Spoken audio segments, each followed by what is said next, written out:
ሼል የምንለው ነው። ውስጡ ባዶ የሆነ ቀፎ ነው። ጀንፈል ውስጥ ታስወጡት እንደዚህ ውስጡ ባዶ የሆነ ቀፎ ታያላችሁ እና ይሄ ሼል ይባላል። ካቪቲ ቢንስ ነው።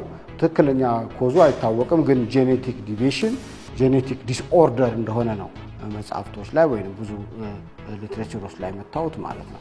በዛ መልኩ እነዚህም ቶሎ ስለሚያሩ ውስጣቸው ባዶ ስለሆነ ሼል ተብለው ይጠራሉ ማለት ነው።